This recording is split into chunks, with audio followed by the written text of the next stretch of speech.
Yeah, yeah. Very challenging.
Giovanni said, did you not?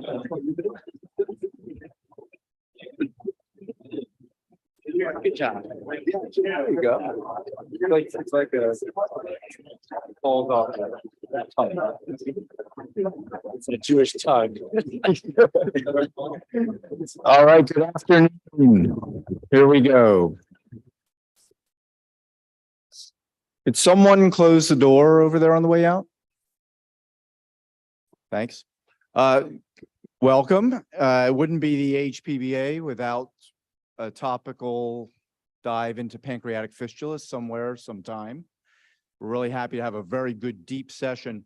What I wanted to say is that we've got a powerhouse panel of the people who are going to speak to you today. They really are the authorities on what's going on in this topic in their various entities. I think it's a world class, you'll see. It truly is world because we have Italy represented as well, but you're going to love it. I have the pleasure of leading this symposium with my former resident, Brett Ecker, who has now taken over a position as faculty at Rutgers in New Jersey after finishing at Memorial Sloan Kettering. He's in the first year at this point. We did a lot of work together when he was a resident on this topic, so it felt natural to lead this together. So I'm going to let him take over the show, and we're going to have a parade of the talks along the way and then discussion at the end. Thanks a lot.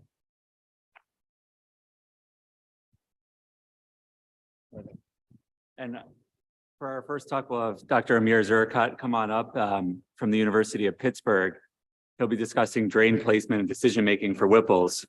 And for that, we asked him to start with a scenario that we've perfect, and it's up here. And so what we're looking at here in this scenario is a 62-year-old male with distal cholangio, so high-risk pathology, underwent a Whipple. The two-layer PJ was created to a 2-millimeter duct. This is a high-risk situation with a calculated FRS of 7. A single surgical drain was placed, and you've checked now your post-op day 1 amylase, which comes back at 13,000. So Dr. Zurikat, if you don't mind telling us how you're going to manage this drain post-operatively. Great. Thank you so much for inviting me. Obviously humbling to be up here with Brett and Chuck, who pioneered a lot of the work that I'm going to be discussing. So I really get a difficult scenario. This is a patient that I think is doomed to leak. I think everyone realizes that from the first slide, but I hope to go through some of the data on drain placement and management following a Whipple. I'm going to try to make it as objective as possible, as data-driven as possible, and then sprinkle some of my insights and experience when it comes to management of the difficult cases, especially this one. I have no disclosures, so I think no discussion about pancreatic fistula can go on without a discussion on, are drains essential?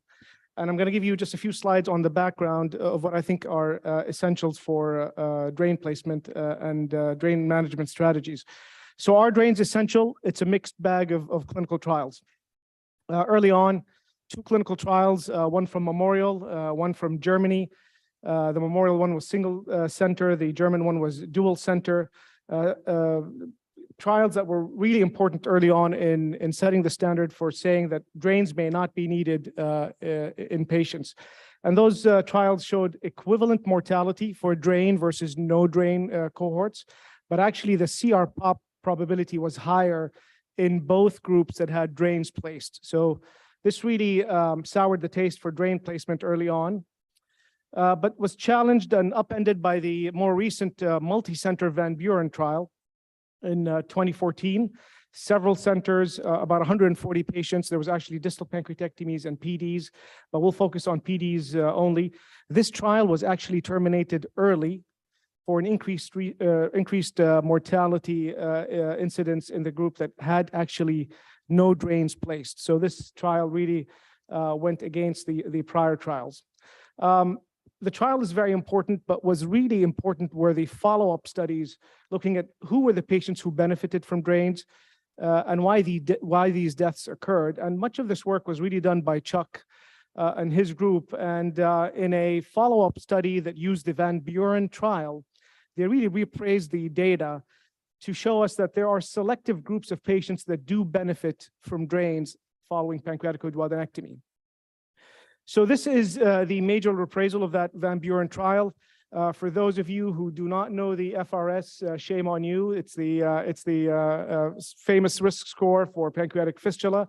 It is composed of 10 points, 4 different characteristics: gland texture, duct size, pathology, and EBL. And you can really segregate or even dichotomize patients to low risk versus high risk of developing a CR-POP. Low risk being an FRS of 0 to 2, that's negligible or low risk together. And then high risk are those that have moderate to high risk, an FRS of 3 to 10.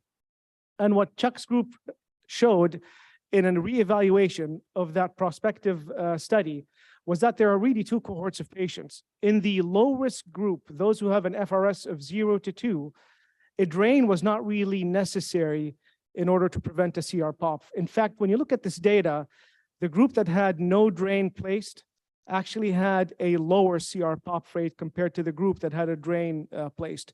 This finding, although it looks clinically significant, was not actually statistically significant.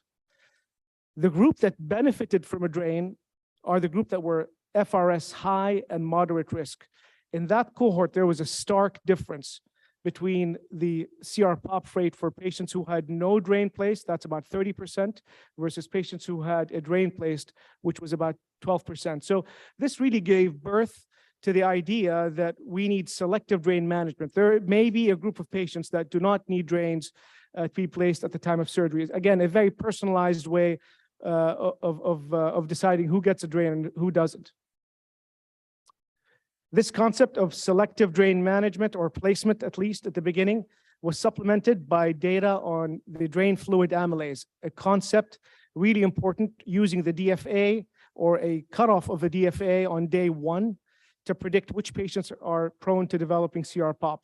This was championed by the Verona group, by Molinari's initial paper in 2007, where they prospectively looked at 140 patients and really found out that only DFA1 was a predictor of CR-POP on logistic regression. In fact, the cutoff value that we all know now, the 5,000, was such a powerful cutoff that it increased the risk of CR-POP by a risk factor of approximately 6, high sensitivity, respectable specificity, and a mediocre positive predictive value. So that's the number that we still use for a DFA that can predict a high CR-POP. So that's DFA1, but can we couple DFA1 to even more personalized treatment strategies, which is early versus late drain removal? And the hypothesis was that if you take patients and remove their drains early, then you can prevent a CR-POP following a pancreatic duodenectomy. And again, the same group at Verona, Claudio Bassi, randomized PD patients to either early drain removal on day 3 following Whipple, or late drain removal on day 5 or greater following Whipple, using the cutoff benchmark of 5,000 for a DFA1. So any patient less than a DFA of 5,000 on day 1 would undergo randomization to early versus late drain removal. And in their study, they showed that the early drain removal was associated with less CR-POP, less length of stay, and less complications.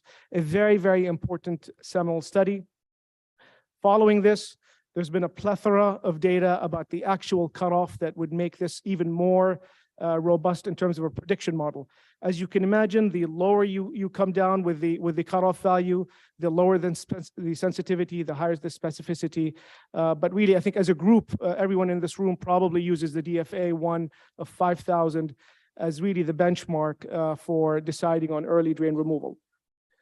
So far, we've discussed 3 concepts. Selective drainage, there's a group of patients that do not need drains. DFA1 and its importance, and then utilizing DFA1 to decide on early drain removal. I think you put these 3 concepts together is what Chuck and his group have done now for the last 5 or 6 years, using 3 different cohorts, the University of Pennsylvania cohort, the Verona cohort, the Van Buren cohort. They've been able to draw up a really nice algorithm for the management of drains. It is, however, based on the FRS. So I think most of us use the FRS subconsciously at the time of surgery, although we may not actually document an FRS score. All of us think about soft glands and small ducts and high-risk pathology. So you calculate your FRS score, and patients are dichotomized again into low risk, FRS 0 to 2, or high risk. The low FRS group can actually get away with omission of drains, or if you place drains early, remove them early because they're, again, a low FRS. The fistula, the incidence of fistula, specifically CR-POP in this cohort, can be as low as 0% and as high as 7%. So single-digit numbers, I think you feel safe, all of us feel safe removing a drain when the risk is that low. But it's the other cohort on the other side that it gives us all problems and nightmares and lack of sleep. And for that, there is some data, actually. If you look at patients who have a high FRS, those that we think are going to leak, and they have a postoperative day 1 amylase in the fluid of less than 5,000, those patients still benefit from early drain removal. Chuck's group has shown that if you pull drains early, you can actually prevent a leak. The leak rate goes down from somewhere around 30 to 38% down to about 5 to 8%, depending on which study you read. So that's the group that is less than 5,000. Now look at the right side of your screen. This is the group that we don't have much data on. Unfortunately, they are a significant minority. Patients who have a DFA that's higher than 5,000 on day 1 have an anticipated CR-POP rate of about 60%. So what do we do for those patients? And that's the conundrum. Those patients usually are managed by surgeon discretion, selective drain pull when feasible, but for the most part, we don't really have any data. So this is where our group sought to delineate more data regarding this particular subgroup. So we know now that selective drain management is important, early drain removal is important, but can we use serial DFAs, serial drain fluid amylases, to predict which patients can avoid a CR-POP or which patients can undergo early drain removal, especially in the high-risk group? That's really the key. So we performed NSQIP analysis, 2014 to 2019. We took DFA1 and we took a second DFA in NSQIP, which can be between days 2 to 5. And we wanted to see the correlation between DFA1 and the second DFA. We started off with 15,000 patients. Unfortunately, the weakness in this study is that we had strict exclusion criteria to get a very strict data set. And we went down to 3,000 patients. 3,000 is still a good number, but interestingly, 60% of surgeons within NSQIP do not get a day 1 amylase on patients following a Whipple. So that's, even in the modern era, that's still astounding considering the trials that have been performed. So this was a major weakness in this paper, but still 3,000 patients is pretty respectable. We aim to do a model predicting DFA1 versus DFA1 plus the change in DFA over time. Some interesting findings emerged quickly. If the DFA increases following DFA1, there's an increased risk of fistula, and that can be exponential as the number increases. Conversely, the CR-POP rate decreases as the DFA magnitude decreases from DFA1. And this was really a quick conclusion from the study. But then we wanted to look at the models specifically. Model 1 was DFA alone, all the work that the Verona group had done. And in that model, there's the usual suspects: male sex, BMI, soft gland, a PG, and DFA1, all are predictive of a leak with an AUC of 0.75. But you look at model 2, which is DFA1 plus the magnitude of change in DFA. Same culprits, but DFA1 and the change in DFA gives you a better AUC of 0.8. That's very respectable for a predictive tool. So I wanted to close with the last piece of study that we just performed together. The weakness in the NSQIP paper was that we excluded about 10,000 patients because no one had DFA1s. So we combined with Chuck and we performed a UPMC UPenn data set. This was 1,000 patients, 1,000 Whipples that were done over 5 years. We excluded the lack of DFA1 or DFA3, and we wanted to really reconceptualize the same concept, but also create a calculator that could use DFA1 and DFA3 as the only two objective, simple things you can punch in and gives you a CR-POP rate. And again, 3 models. We wanted to show that the first model, which included only DFA1 and DFA3, was equal to all other models that incorporated objective and subjective criteria. and we achieved that. The AUC was about 8.85 for DFA1 and DFA3 alone, and similar to all of the other models. So again, a very objective way of defining a leak. We also went one step further and looked at DFA1 and DFA3 and compared them to DFA1 alone and DFA3 alone. We want to make sure that those two variables alone are not as powerful as the combined model. And sure enough, there was no improvement in the AUC for each of those alone, but there was an improvement when you combine them together. So here's the take-home message. This is a calculator that is very objective. It correlates very much with the FRS score, and I'm going to give you 6 scenarios here. Obviously, I play around with this calculator on weekends when I'm not doing much, but DFA1 and DFA3 can be very informative. You've got a patient who has a DFA of 5,000, predicted to be a high risk. This DFA plummets to 41 on day 3, and you get a very respectable CRF pop figure, and you can pull the drain. And you can see here the variable differences in scenarios. It's not only about DFA1, but it's about the behavior of that DFA that really can determine objectively the data. Finally, for our patient, FRS of 7 and a DFA of 13,000, obviously check a DFA3. And in this scenario, this patient is likely doomed to a CR pop. The rate is so high, but there is one scenario in which you can possibly remove the drain. And I'm sure many of you have seen this. A high DFA that plummets down, and you can really see a respectable number of 13.4. I think most of us would pull a drain if you knew that there was about a 13% chance of a leak. So this scenario is high risk. We will leave the drains in situ. We will consider octreotide. Everything that I put in here is really non-evidence-based. I use it from time to time, and I think many of you would do so as well. We advance diet is tolerated. We observe for signs of CR pop, low threshold for CT scan, low threshold for antibiotics. I usually do serial drain amylases just because we want to learn about the progression of the DFA. Hopefully, we can narrow the model down further. We use lanreotide occasionally, but it's expensive and probably doesn't work. And we obviously have a low threshold for readmission in those patients. So hopefully, I've shown you that selective drain management is important. Drains can be removed or omitted completely in low-risk patients. In a group of patients that has a DFA less than 5,000, you can refine the model even better and avoid latent leaks if you do serial DFA assessments in the early post-operative period.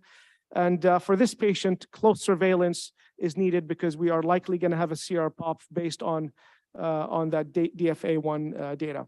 Thank you very much for your attention.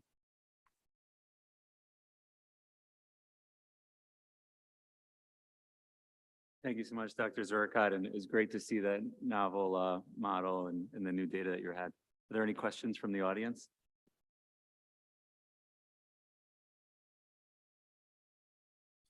Rikoma from Houston. Thank you very much for a great presentation. I have one question. Does the amylase level on the drain, it may have a different implication if you do robotic approach versus open approach, because can be diluted for the higher diffusion after open surgery? Did you find any difference? Sorry, we have not investigated that, but I doubt that that would be the case. But Okay. We have not investigated. Sounds good. Well, we have. We did a trial in JAMA surgery at one point, remember, that showed no difference in the leak rates between robotic and open cases. No, I mean, my question is that if you see like a 5,000, the threshold may have Just different. 5,000 in a robotic case. Yeah. Different from- Well, we don't know that. We don't Okay. know that. Sure. All right, thank you. If you don't mind pulling up Dr. Kenneth Lee's slides from the University of Pennsylvania, he'll come on up. He'll be discussing a case. This one is a 67-year-old patient with main duct IPMN and other high-risk pathology. You're seeing in your clinic after Whipple that was done about 3 weeks ago. Wrong slides. Wrong slides here. So as we're getting up, so 3 weeks out now from a Whipple, day 1 amylase was 5,900, 5,100 on day 3, and then 8,000 on day 7, with about 80 cc's of murky output at time of discharge on day 13. She's clinically well, tolerating food. And now she's post-op day 21, and she's recovering slowly, but has persistent amylase rich fluid from the surgical drain. And Dr. Lee will tell us what to do next. I might tell you what to do next. I'm thinking about telling you what to do next.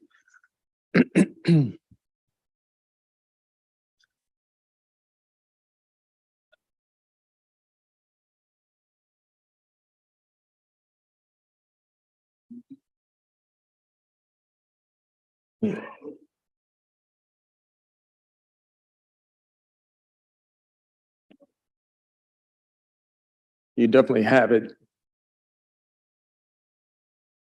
Or you should.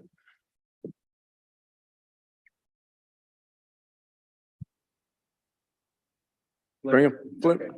Go next. Okay. Sure. You have Dr. Berman's slides?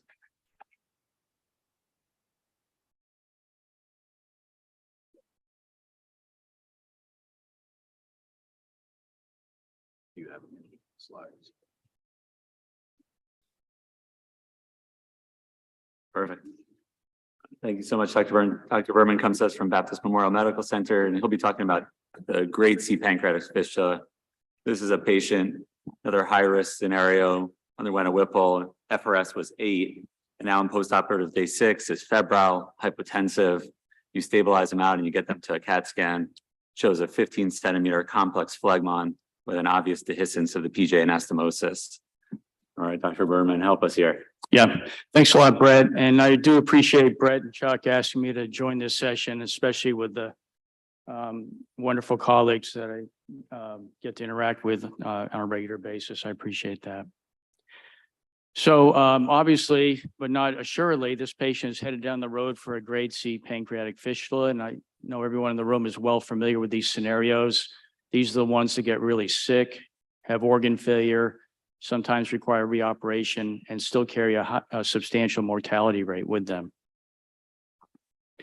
So what I'd like to do over the next few minutes is really answer these 4 questions. First, why did this happen? Second, what do we do about it?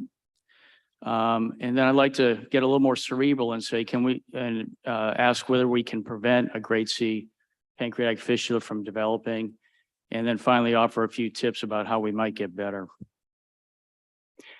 I think really the first thing is just to review the epidemiology of grade C pancreatic fistulas, and the incidence remains about 2%, and it really hasn't changed over the last 15 years. So clearly there's opportunities for improvement.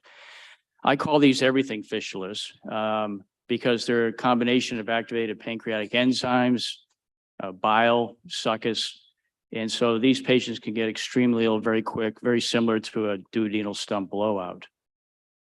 In the literature, most oftentimes these are recognized about postoperative day number 6. And the downstream implications are just horrible in terms of prolonged length of stay, discharge not to home, and a delay in receipt of any adjuvant therapy if they have an underlying carcinoma. And the mortality rate associated with the grade C fistula is about 35%. And again, this hasn't really improved over the last decade or so in the literature. So what are the risk factors for grade C pancreatic fistula? Some of this is a rehash of Dr. Zurkat's talk. And obviously, there's a variety of scoring systems that can predict when we have these high-risk glands. The fistula risk score is probably the most commonly known and utilized. But there's other risk scoring systems that utilize other factors, and I think appropriately, including BMI, sarcopenia, postoperative amylase, as we've heard in this meeting a little bit. And obviously, drain management can be critical, as Dr. Zurkat just eloquently explained. But I also think there's some intangible factors that can lead to a grade CPF, and these include perhaps lack of early recognition, a delay in intervention when these do come about. And finally, I think experience and mentorship have a role in whether or not these types of fistulas occur. Well, I think the first thing to consider when someone is dealing with a high-risk gland in the operating room is, what are the mitigation techniques? What can we use to lessen the opportunities for this to occur. This was a nice study by our moderators, looking at high-risk glands from the pancreatic fistula study group.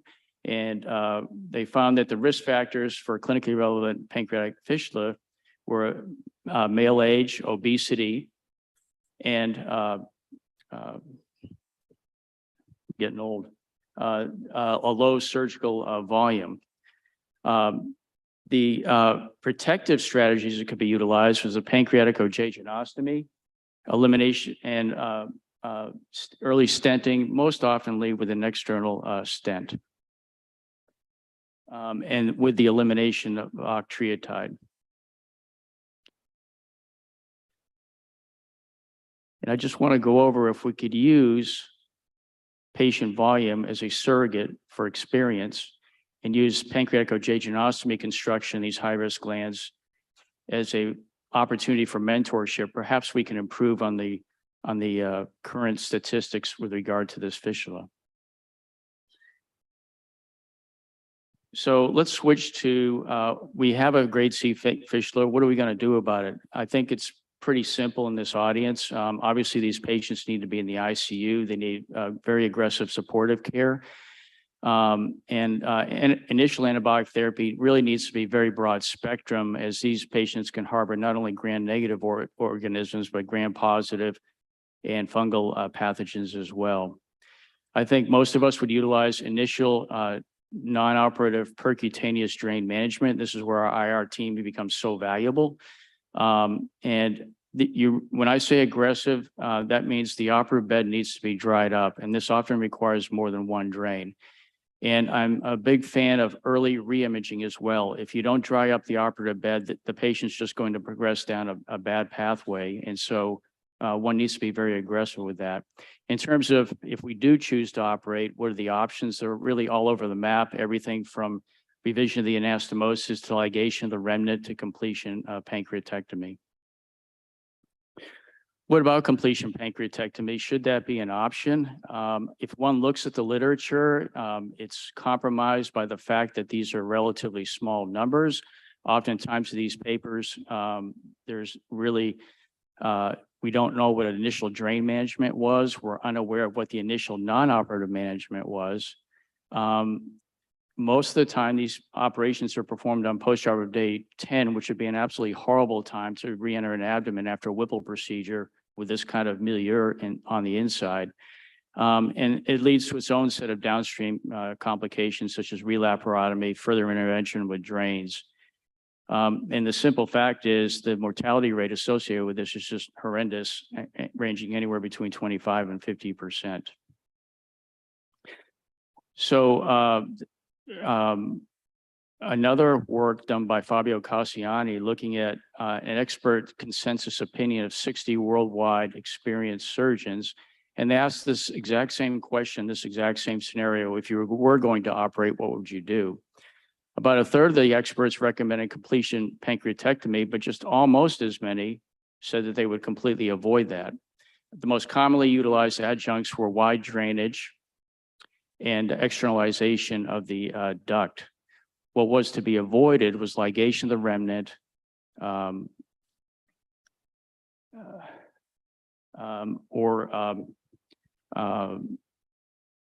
sorry. Yeah, or redoing the anastomosis. Thank you. I think I have Susan Orloff's problem here. So let's go from treatment to potential prevention. And I'll ask the cerebral question: is a grade C pancreatic fistula a failure to recognize a grade B fistula, a failure to rescue a grade B fistula, both or neither? So the study on your left was a work that we did about 15 years ago, looking at patients that developed sepsis following a pancreatoduodenectomy. And we did a drill down on these 32 patients and found that about a third of them had signs of early sepsis, but were often subtle in nature. A little change in the mental status, oliguria, but peritonitis was distinctly uncommon. CT examination, if it was done in the early period, frequently showed an innocuous fluid collection.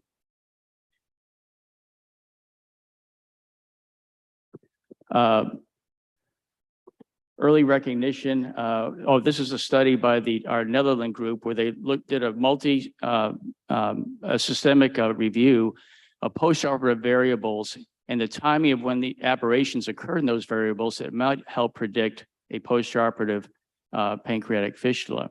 And as you can see, there are many variables that rear their head fairly early in the postoperative course, which might raise our early interrogation of these patients if any of these occur. And that includes everything from drain amylase to the character of the drain and the like. And this is typically what one will see if they do early CT imaging, a very benign appearing fluid collection in the bed of the pancreas. And this is oftentimes a report that we'll get from our radiologist that it's non-specific in nature. However, if your patient doesn't look quite right, this is almost assuredly infected. So we can recognize the potential for an early grade C pancreatic fistula, but are we intervening too late? This is a great study from the Pancreatic Fistula Study Group database by Matt McMullen. And what he found is on the review that these patients, there was a clinical suspicion for a pancreatic leak on postoperative day number 6. However, there was no intervention till there was no CT imaging ordered for a day later and no therapeutic intervention for a full 3 days later, suggesting that we're intervening too late on these patients when we recognize they may get ill. Notably, 55% of the surgeons in this study felt that the grade C fistula was actually a progression of a grade B pancreatic fistula. So can early intervention help in the prevention and downstream implications of a clinically relevant pancreatic fistula? These are results of the Porsche studies from our colleagues in the Netherlands again. This was a step wedge study. If any of you in the audience have not heard of that, I haven't either, but it was a very eloquent way of doing this work. And essentially what they did is develop a smart app. There's about 17 centers in the Netherlands that perform pancreatic surgery, and they introduced them to this smart app that looked at clinical laboratory variables in conjunction with appropriate drain management that might suggest the early CT imaging of these patients and therapeutic intervention. And they introduced this app at different time periods over this 15-month time course. So they had about 900 patients in each group, standard care versus early intervention, and their primary outcomes were organ failure, death, and bleeding. And what they found was that smart app use was actually quite good, as was appropriate drain management. And the majority of these patients did have early CT imaging when it was suggested. And what did they find? A marked decrease in the incidence of their primary outcomes, death, bleeding, mortality. And this was likely because they were having earlier CT imaging and therapeutic intervention. So finally, let me end is it possible for a grade C fistula to go the way of a grade A fistula or perhaps go away altogether? This was work by, again, Fabio Cassiani, looking at the experience of the surgeon in terms of volume and in terms of years in practice, and looking at their various mitigation techniques and seeing if that had an impact on these high-risk glands. And what they found is that the incidence of dealing with a high-risk gland did not vary over the course of the career of the surgeon. However, as the surgeon volume improved and the years of practice improved, the incidence of a clinically relevant pancreatic fistula markedly went down. And in fact, the authors concluded in this study that in these high-risk glands, if you don't have the experience, call in a colleague that's older and has more experience in that area. This doesn't mean take the case away from the early surgeon, because I do think that we need to struggle to get better, but I think this suggests that this is an important intervention. And finally, is there a role for mentorship in pancreatic surgery? If one does a PubMed search, there's very little that comes up with regard to mentorship in pancreatic surgery. But this is a very nice study showing that intentional mentorship can have a huge impact in prevention of grade C pancreatic fistulas from Dr. Zurkat's institution, looking at three generations learning robotic pancreatoduodenectomy.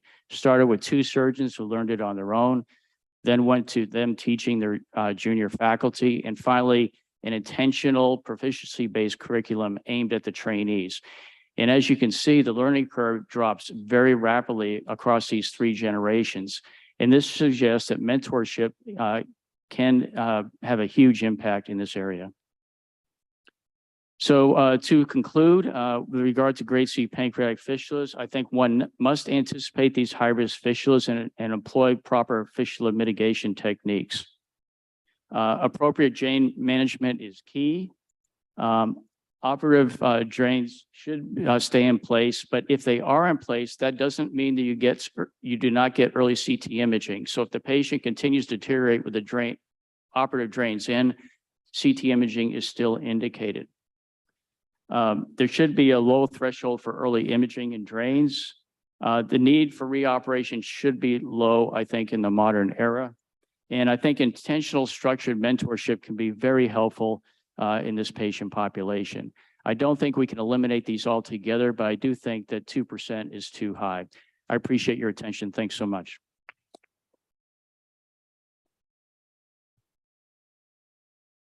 We'll do one question for Dr. Berman, and then we'll leave remaining questions to the end for to stay on time here.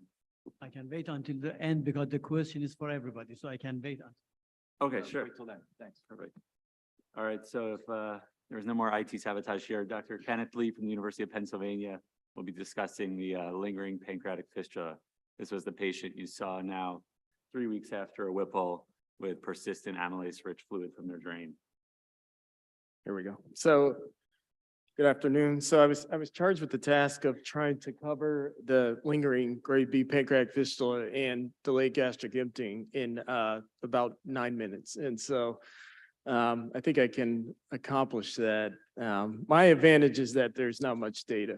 So if we move along, no disclosures. So this was the scenario presented. And I titled this talk, "The More Things Change, the More They Stay the Same." And the reason for that is because although we've heard that we have much better quantitative ways to predict pancreatic fistulas nowadays, our approaches once the grade B fistula starts are very similar and the considerations remain the same. So this is just historical. So this is 2 papers from 20 and 25 years ago arguing for conservative management of pancreatic fistulas. So one is Marcus Buchler, the other is Jacques Belghiti.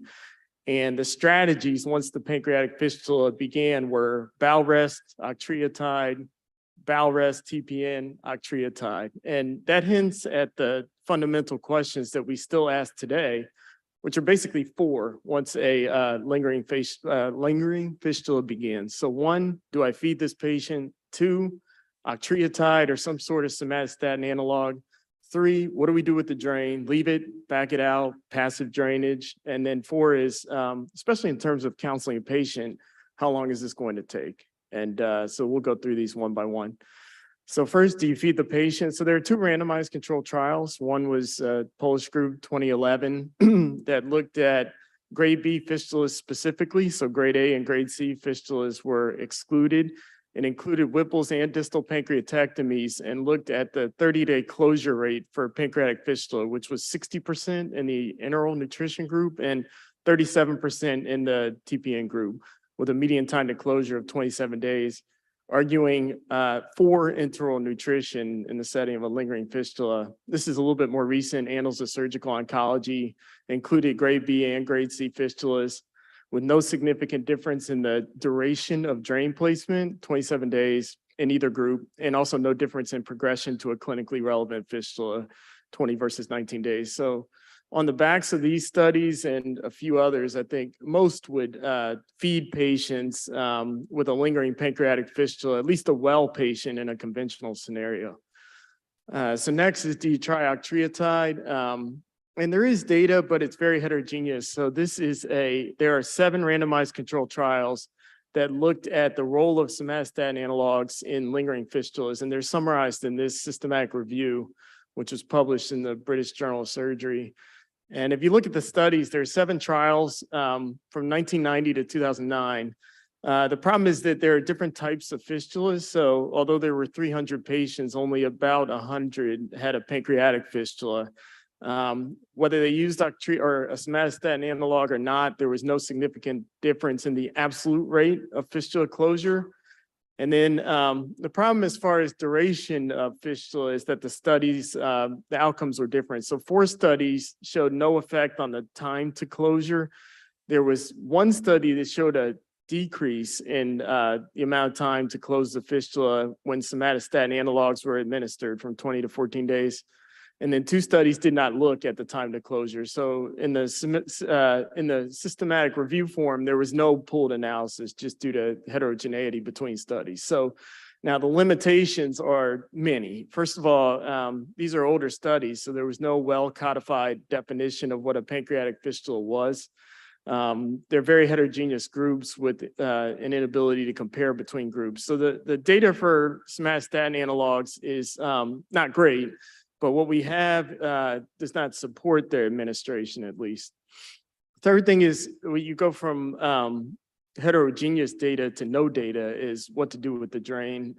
So personal preference. So leave, back out, convert to passive drainage. And there are really no studies on this. The best you can get, which is tangentially related, are studies that looked at closed suction drains versus passive gravity drains in terms of the onset of a pancreatic fistula or whether they create a pancreatic fistula. And so there was a randomized controlled trial that looked at that for Whipple's and distal pancreatectomies with no difference in fistula rate between the groups. Although in the study, the fistula rate was quite high, so 37 and 43%. But at least in this randomized controlled trial, of closed suction drains versus passive gravity drains, there was no difference.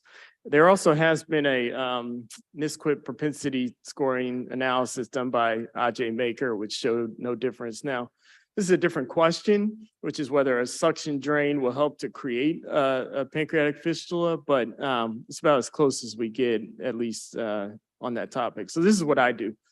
Do I feed the patients? Yes, at least if it's a conventional scenario of a lingering fistula. Octreotide, almost never.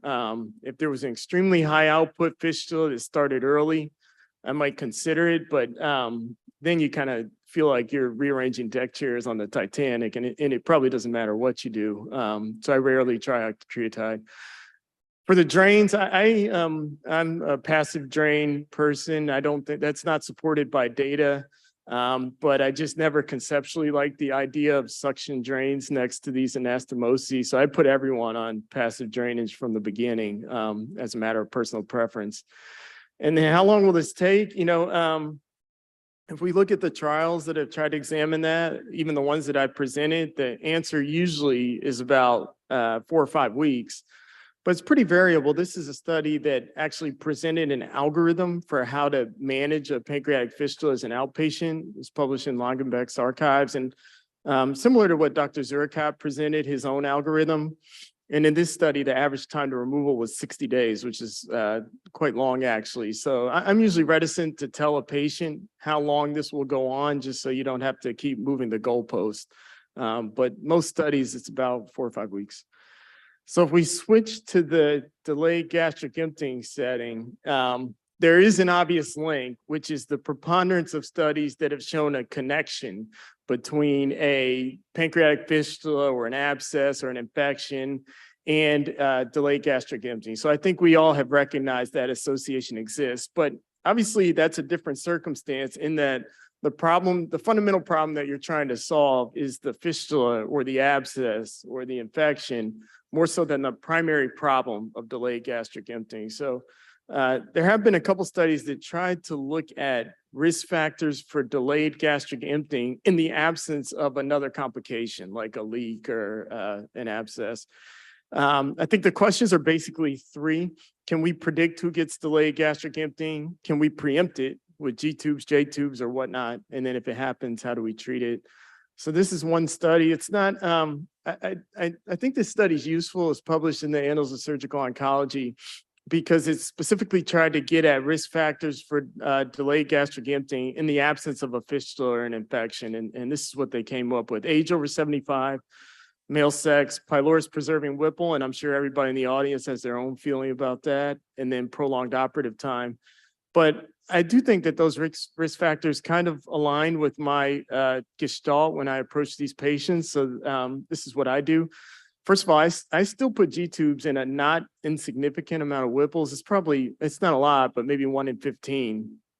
And my gestalt, or what goes into it, are these factors. And again, this is not totally supported by data. It's just the things I tend to incorporate based on my anecdotal experience. So age, prolonged neoadjuvant therapy, how long was the operation, how much blood loss, and functional status. And these things, the more these things tend to accrue, the more likely I am to put in a G-tube to try to preempt the whole situation. The only other thing I should mention is that if a patient presents with gastric outlet obstruction, I'll usually put in a G-tube, just my own practice. I think other things, J-tubes, I almost never put in J-tubes. I just haven't had much success. They get distended, you have to stop. They get diarrhea, you worry about pneumatosis, you have to stop. I just could never gain traction. I personally put patients on Reglan as a pathway. I don't usually use erythromycin. There's support for erythromycin based on a randomized controlled trial from Hopkins 30 years ago, but I use it when patients get delayed gastric emptying. I don't think it works orally, so I only use it IV, and I use it for about 3 days, and I think patients tend to sensitize. So the summary, there's not a ton of data, it's mixed, and so in that setting, when there's not a lot of data, it's hard to defeat personal preferences. Thank you.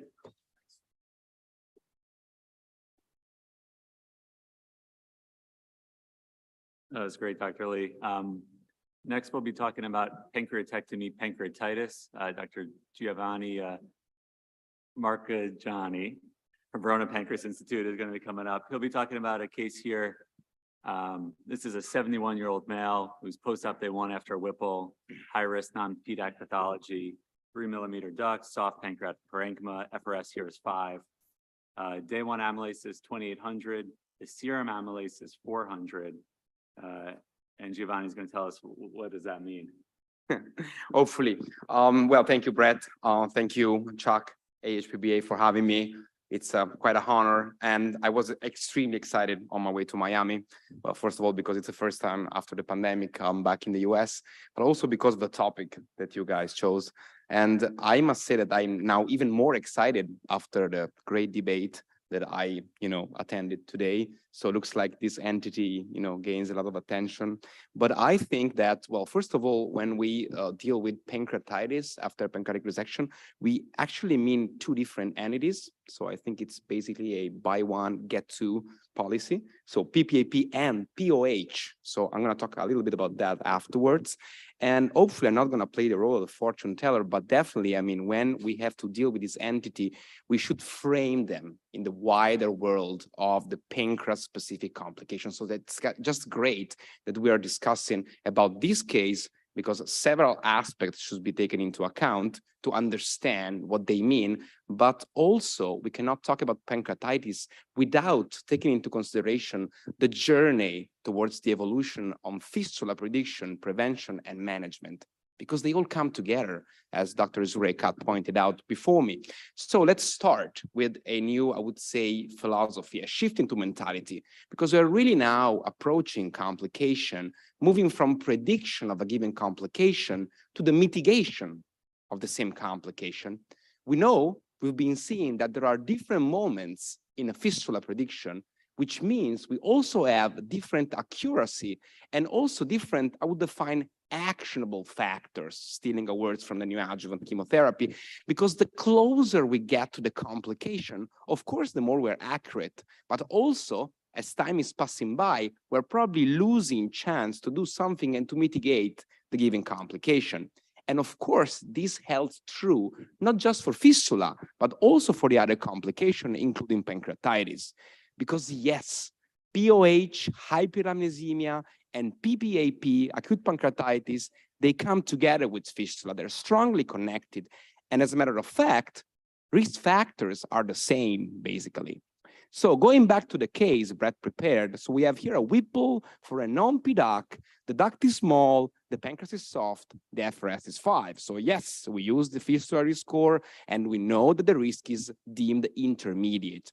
We can also use other risk score, because there are other risk scores out there, like the ISGPS one, for example, which only takes into consideration duct and the parenchyma. Now the slides is not, moving, but I'm probably, wait for, the desk to help me because it's not moving on.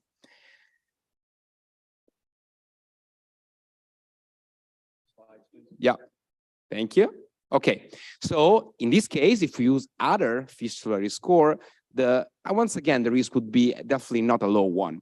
So what I want to point out is what has been said before. So we start a risk stratified management right in the operating room. And as it has been said, what we do is a selective drain placement. It means that in many cases, we can even omit the drain, as it has been said before. But what to do whenever the risk is not low? In this case, what we did in Verona was a randomized controlled trial assessing that a PJ with an external stent, and here comes the novelty, is the best option for fistula prevention and mitigation. And I know that this will create a lot of debate. I'm going to go back to the stent later on because the stent needs to be functioning. But once the stent is there, it really changes a little bit. And we had a lot of discussion in Verona how to readapt our threshold, as it has been shown before. But now we are in the case on POD1, and the drain amylase is 2800. So what does it mean? It means that following the historical threshold, we probably would choose an early drain removal, namely on POD3. However, as I said before, we would probably have put a stent in this patient. So can we rely on the same threshold when a stent is there? Not really. According to the high-risk scenario, and once a stent is in, you see that following the old threshold is basically like flipping a coin. So we don't do it anymore in Verona since at least 3 years. So can we be more refined in assessing the risk? Probably yes.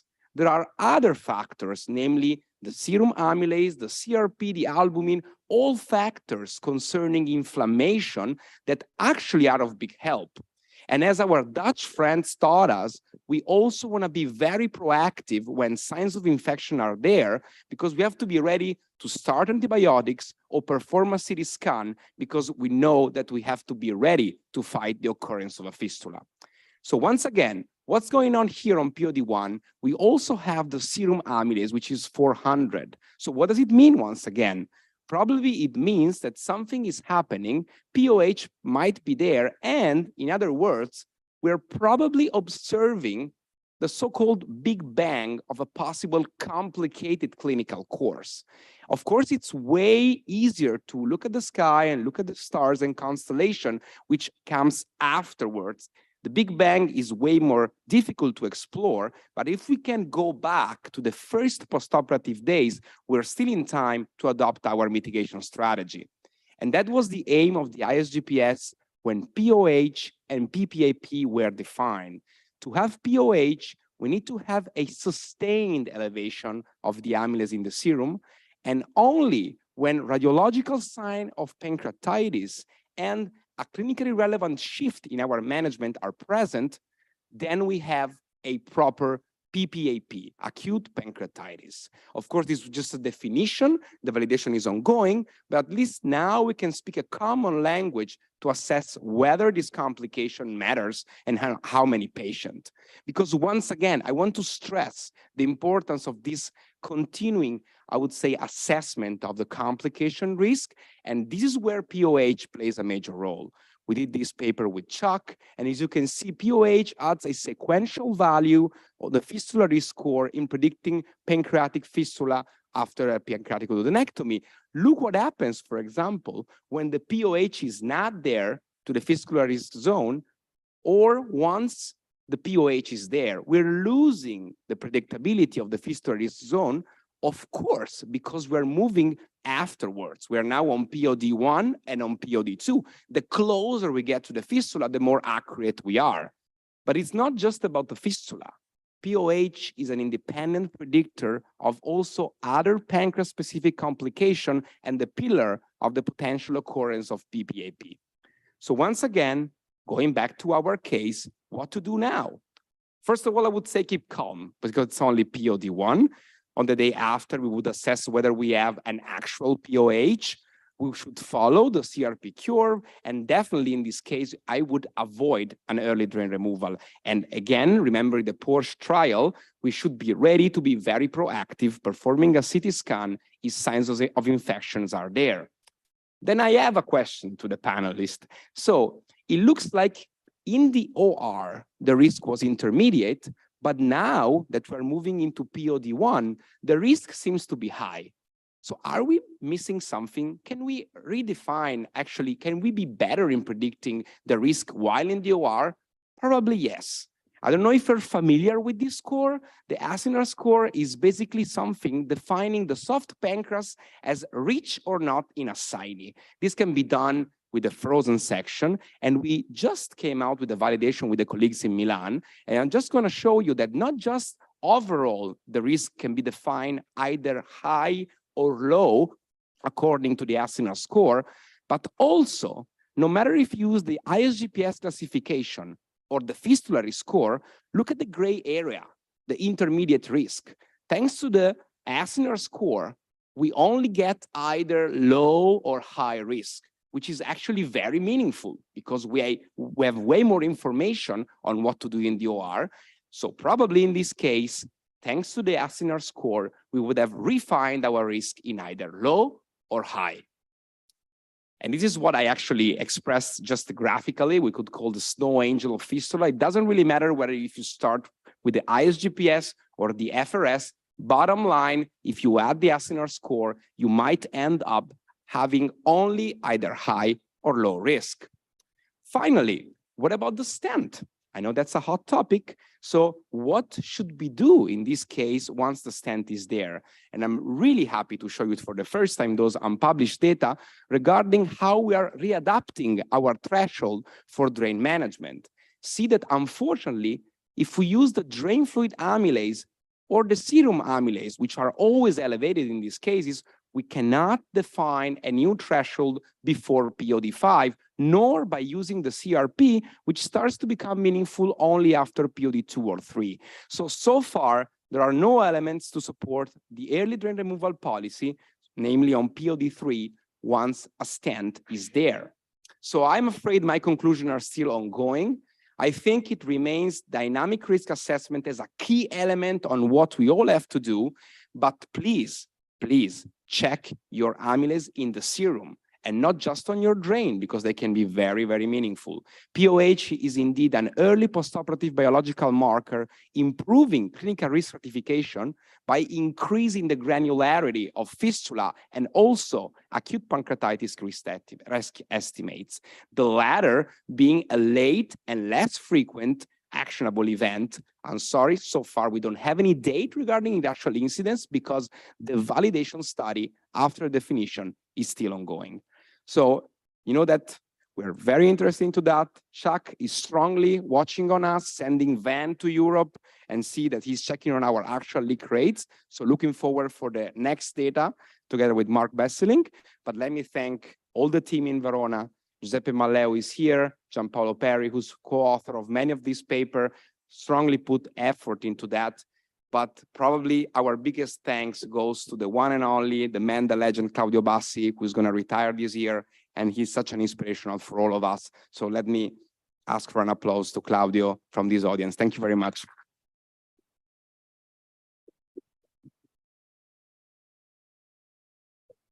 Bravo, great to see that new data. Thank you. So we'll save questions to the end. Next, we'll have Dr. Wesley Francis come on up from Cancer Surgery Bahamas, and he'll be talking to us about pancreatic fistula management in the lower resource setting. For this case, it was a 59-year-old male who had a Whipple at a low volume hospital that performs about 8 Whipples a year. At this hospital, there's an advanced endoscopist, but no IR support. So Dr. Francis is going to tell us how this resource context impacts on the management of the patient, starting from the operating room and continuing through the postoperative period. I'd like to thank the organizers for allowing me to participate. And I think, I have no disclosures. And what I'd like to do is paint the picture of the kind of environment that I work in, really. And here's the scenario as discussed. So how do these factors affect your approach and the management of this patient? I think we've seen data here already about post-op pancreatic fistula being a major contributor to morbidity and the whole development of the fistula risk score, and using that score to predict clinically relevant post-op pancreatic fistula. And you can see the risk stratification, and having a high-risk gland obviously increases your risk of post-op pancreatic fistula. So what happens in our environment? So successful healthcare organizations really consist of the clinical care team, that's us, the clinical support team, there's a logistics support team, and then there's strategic support team, and they all have to come together to provide for outcomes that are favorable. And so when you have logistic and strategic teams, they're there to furnish basically the clinical team with critical resources, for us to function.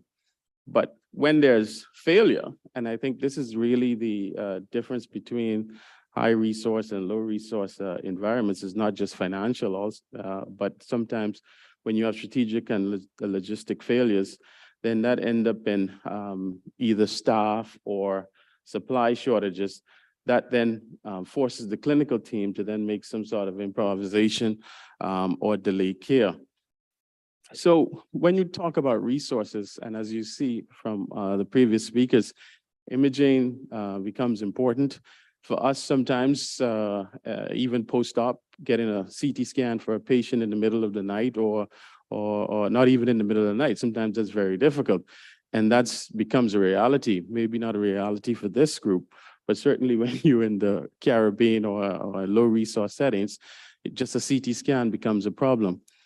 Blood bank, we all have blood bank facilities, but having available blood for patients who are ongoing with bleeding sometimes becomes a very significant challenge for us, especially if there's trauma, because trauma usually tend to get all the blood. And so it then leaves a problem for us who try to do real elective surgeries. ICU support. And again, this audience may find that difficult, but sometimes we don't have ICU support when these patients start to go bad. And even if there's a bed available, sometimes there's no staff available. And so that's the challenge sometimes in not having resources. And as you mentioned in the scenario, interventional radiology, some of us in the region don't have interventional radiologists at all. And so what we have to do is make do. And what we do is actually get the radiologists to sometimes provide guidance for us. And so instead of sending the patient to interventional radiology, you accompany the patient and you put the drain in. But then even with that, sometimes you don't have the adequate supplies. And so our drains sometimes end up just being central lines that you actually do and you use. So prevention is really for us what I think is the biggest strategy. And having a fiscal risk score to help us manage the remnant is important. And there's an entire body of evidence which this group has really shown. And for us, having a clear definition, you know where to start. And there's significant predictive analytics that'll help us in decision management and mitigation strategies that are available. And we talked about mitigation strategies, which anastomosis to use, how to manage the drain, whether or not a stent is placed. All of that becomes a part of the decision making while you're in the operating room, and and help us in the execution. So in our low resource setting, what do? Preoperatively, I think you have to try to prevent as much as possible. In the Bahamas, selection is important. I don't take on any cases that are not clearly resectable. If they're borderline cases, I call it secondary selection. I send them get neoadjuvant therapy. Intraoperatively, I routinely use the fistula risk score as a predictive analytic tool. And high risk gland, and I know I'm going to cause some controversy here. I use a PG, and I think, well, I'm biased because of, I would say, my Canadian training in Calgary. That's what we learned a lot. Now, I know in the literature we talk about, PJ versus PG, and, the preference is PJ. But I think in my environment and in my experience, I found that PG has been very more beneficial. I routinely use drains. There's no discussion about early versus late removal. The drain stays in. Postoperatively, the one key thing I think in a low resource environment, you have to understand and appreciate clinical pathways. And when these patients are going sick, when you have a good patient who's doing well. And if there's any variance from that, you have to jump on that quickly. So drain management for us, we get drain management. We check the amylase in day 3, day 5. We do not remove drains in earlier.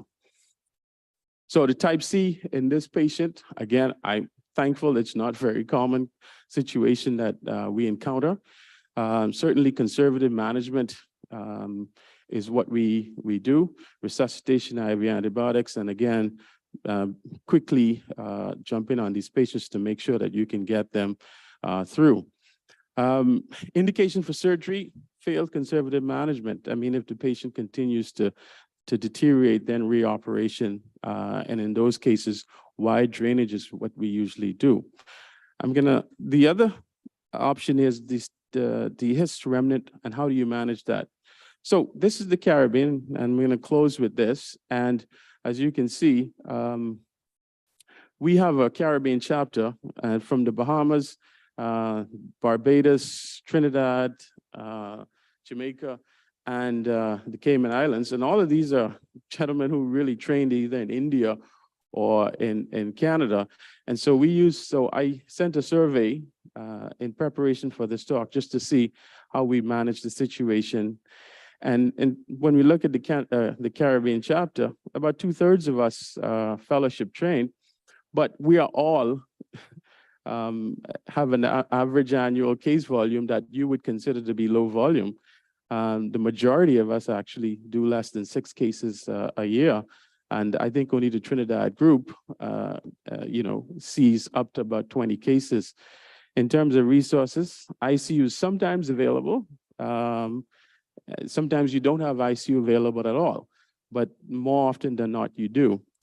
In terms of interventional radiology, it's split down the middle. But again, actually in the Bahamas, we do not have interventional radiology at all. Fistula risk score, use of that, and I think most of the guys who are more modern trained use the fistula risk score, but the older surgeons don't. In terms of the type of anastomosis, and I suppose this is bears out what the literature shows, but most of our surgeons respond using a PJ. Again, there's the PG use, and I have to give a disclaimer here.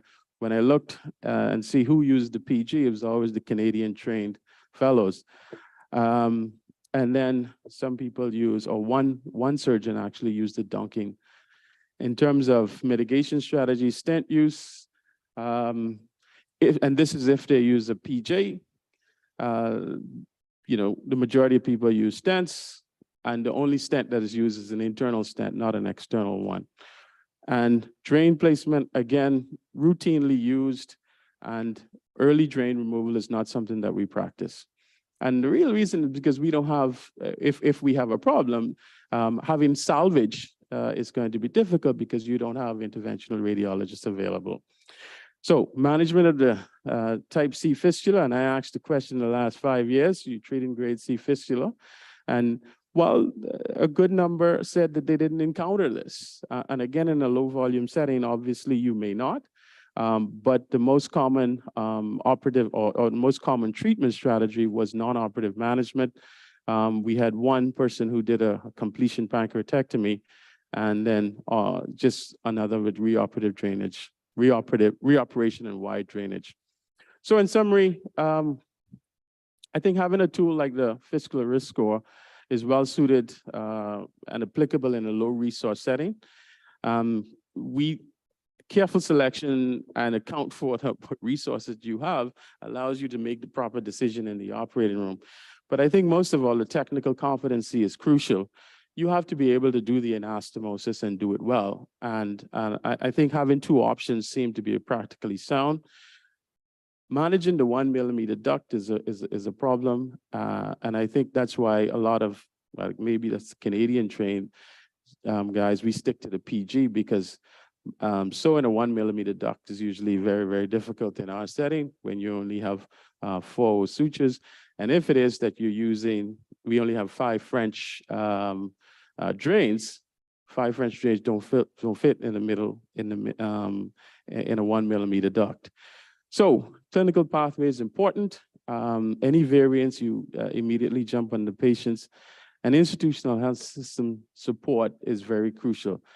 Thank you for allowing me to give a talk.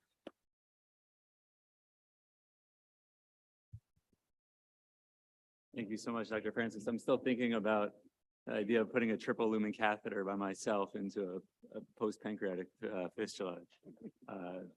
Last year, we have Dr. Rebecca Snyder from MD Anderson, so moving to a high resource setting here. Dr. Snyder will be talking to us about pancreatic fistula and its impact on oncologic care. Do you want to read this first case? Yes. Sure.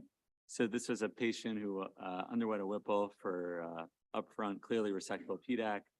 Pathology was moderately differentiated, 3 centimeter lesion, multiple positive nodes, 4 of 26, the perineural and lymphovascular invasion.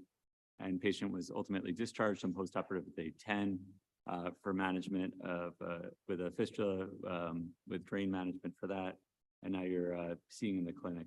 So Dr. Snyder will tell us about how this impacts on the patient's oncologic course and their prognosis. Great. Well, thank you. I want to thank the moderators for the opportunity to participate in this great panel. I've learned a lot from everyone. And I appreciate the audience for sticking around because I know we're standing between you and the cocktails on the beach after this. So, so I'm switching gears a little bit and I'm going to be talking really focused on the cancer patient. And so discussing the impact of post-op pancreatic fistula and complications on receipt of adjuvant therapy and survival in patients with pancreatic cancer. So the literature is well established that there's a significant survival benefit for patients who receive adjuvant therapy after resection for pancreatic cancer.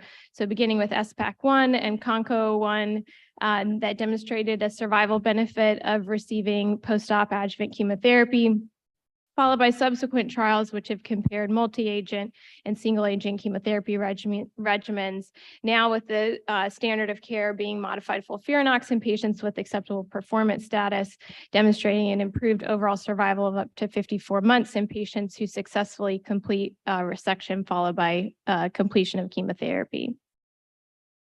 And as we've heard today throughout the number of sessions, we know that the morbidity of pancreatectomy is significant. So looking across single institution series, multi-institution series, and national data sets, as well as in randomized clinical trials, including the Pancreatitis trial, as well as PREOPANC, the morbidity rate, major morbidity rate ranges from 30 to 50%, and the post-op pancreatic fistula rate can range anywhere up to 20 to 30%, even in a prospective clinical trial.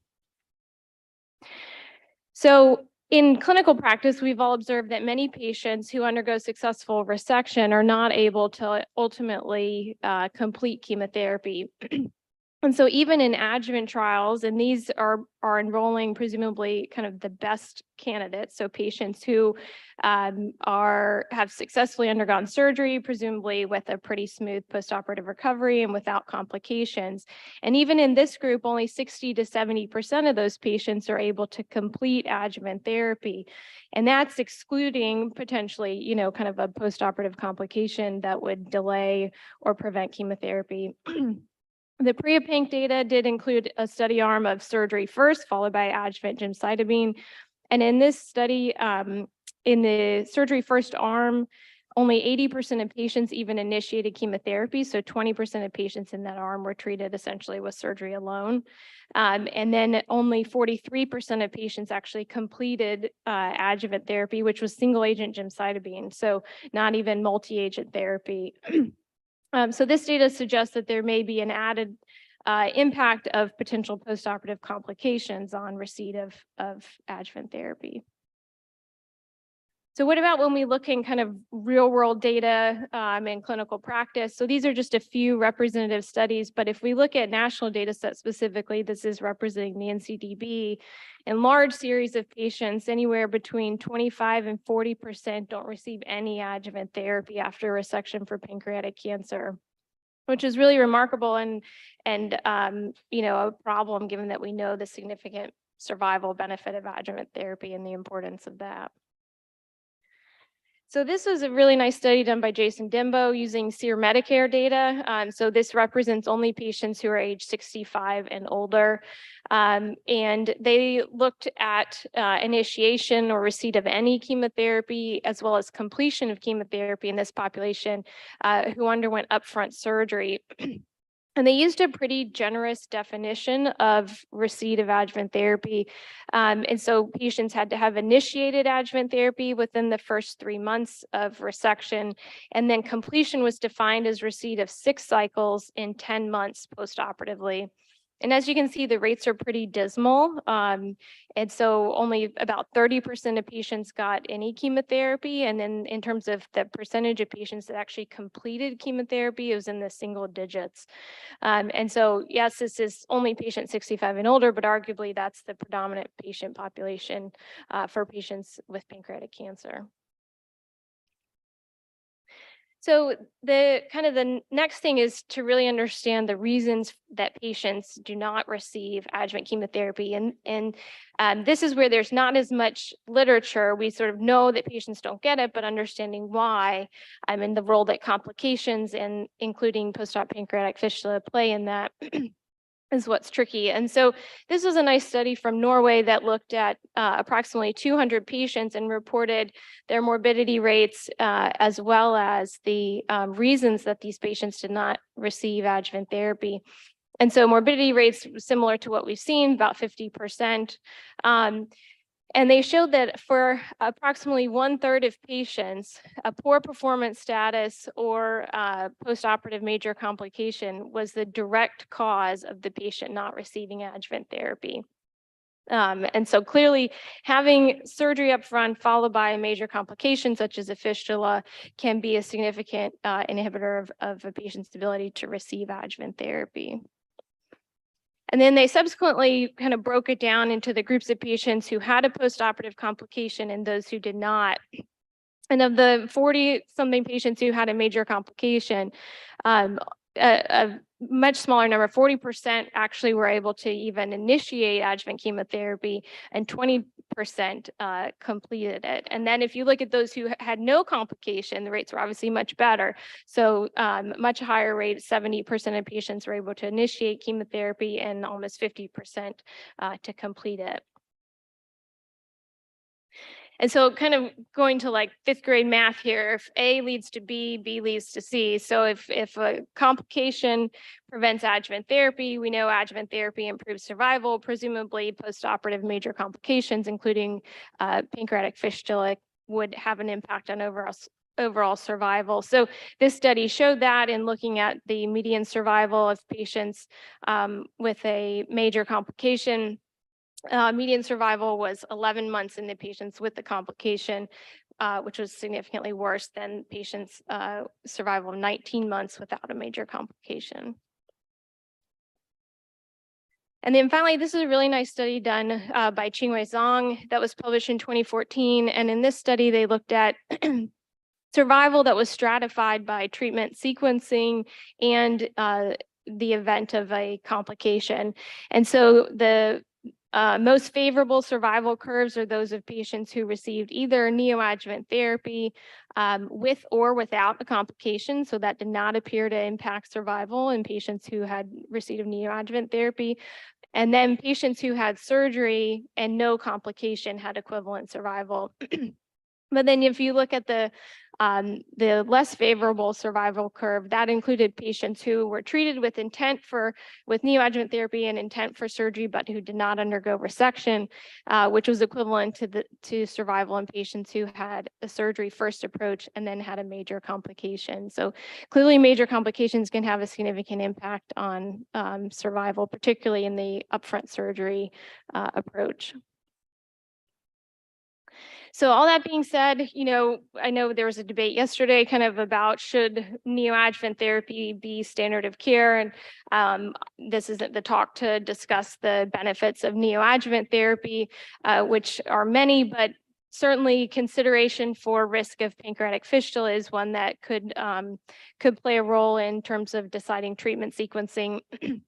So some of the risk scores obviously use intraoperative factors, but really this would be in the preoperative setting. So using a risk stratification model, there have been several published and obviously a lot of literature on this, but looking at things like BMI, duct size, thickness of the pancreatic neck to help predict which patients are likely to have a significant postoperative risk of fistula, which might then impact their receipt of adjuvant therapy. And then I'll just briefly mention, Christina Ferroni and Akhil Chawla are leading the Alliance trial, which is a randomized trial for patients with resectable pancreatic cancer. And they are collecting postoperative complication data as well as pancreatic fistula rates. So I think that will be really informative data in the setting of a contemporary clinical trial in patients who are treated with upfront surgery and perioperative chemotherapy, and as well as helping us understand kind of adjuvant therapy, receipt of adjuvant therapy rates in both groups. So I'll stop there. Okay.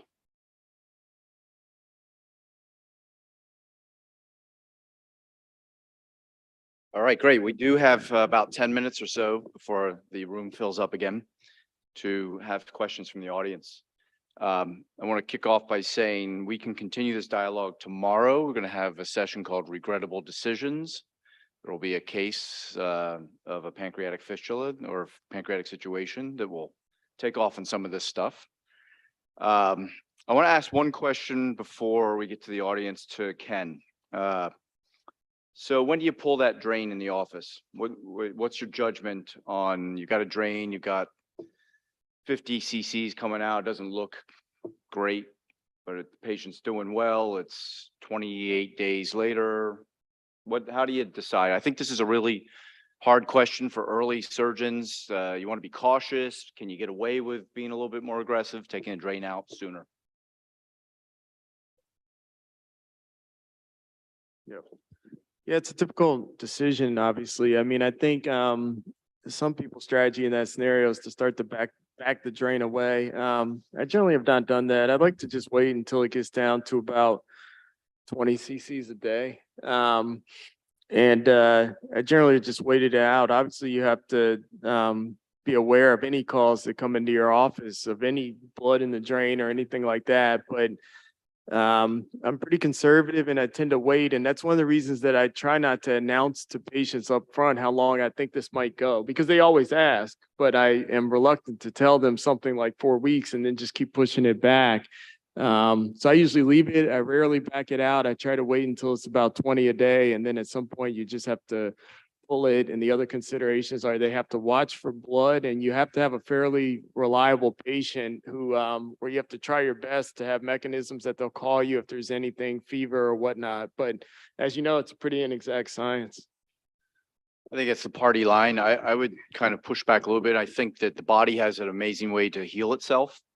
And I've many times pulled out kind of rich or gunky looking drain, and the body sort of contains it off and takes care of itself. And I think Marcus Buchler was big on that idea. If I just dovetail onto that, I found that when drains are left in that long, there's always crud coming out of them. Yeah. And I actually use my CT scan to guide pulling it in the office. And if the operative bed's dry, I'll get it Yeah. out. Good point.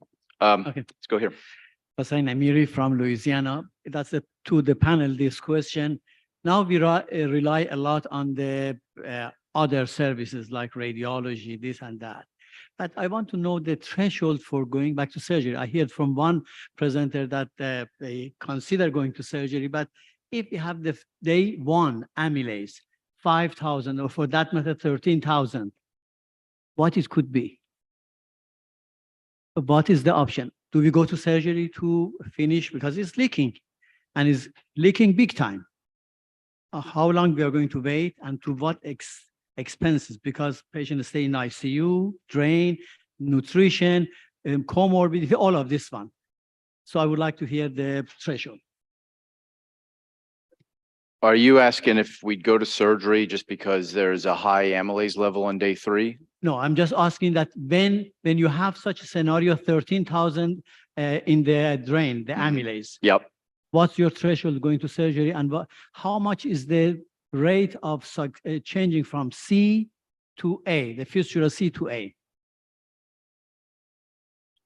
Well, I don't think anyone up here would be going to surgery just because of a drain number. I think it's the clinical presentation. I think that's part of that calculus to that. I mean, I mean, the Dutch can be very proactive about let's get on it and failure to rescue and all that business, right? But I don't think anyone's going to take someone back to the OR on day 3, day 5, just because the amylase is up.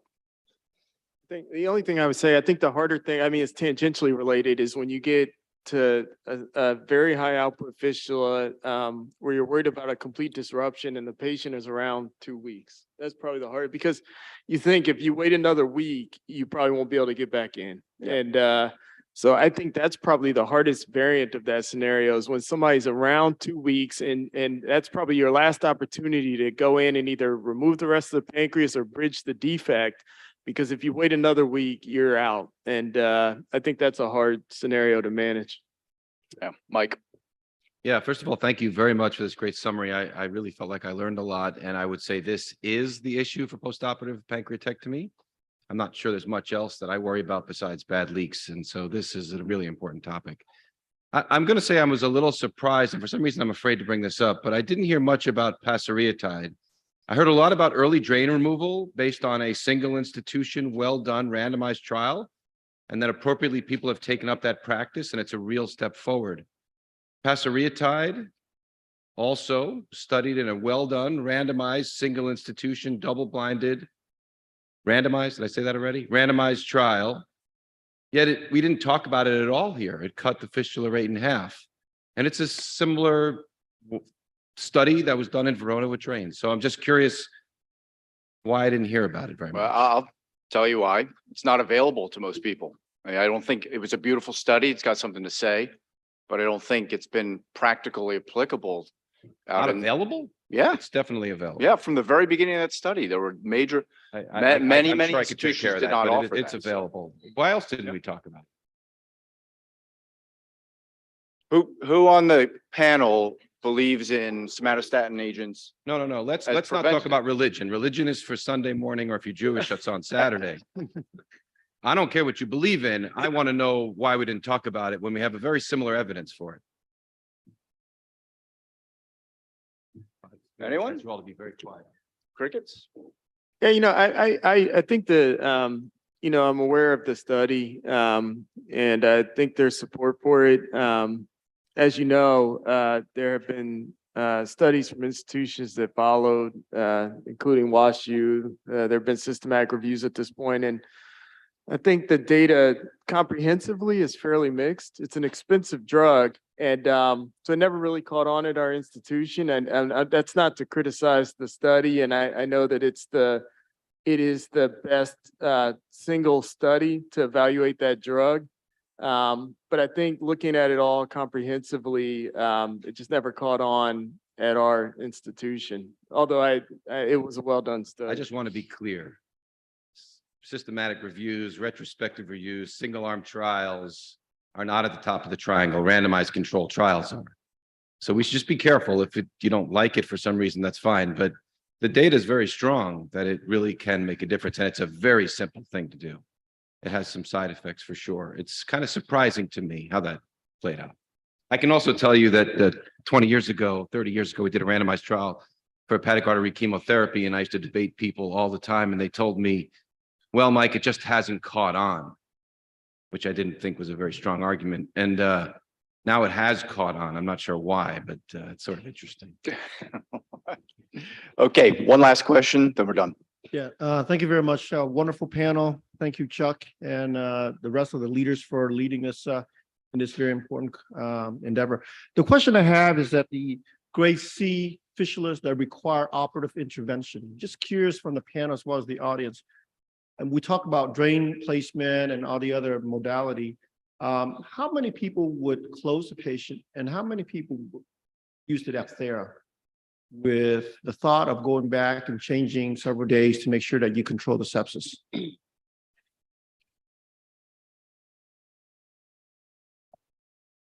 I'll bite. I do not think there's a role for going back repeatedly. I think that sets its own set of inherent complications when you have an open abdomen. It's a huge metabolic sinkhole. And if I do take someone back, I just perform wide drainage. I try to cannulate the duct and bring that out externally. But I think to go back repetitively to wash out the abdomen is going to lead to its own set of downstream complications.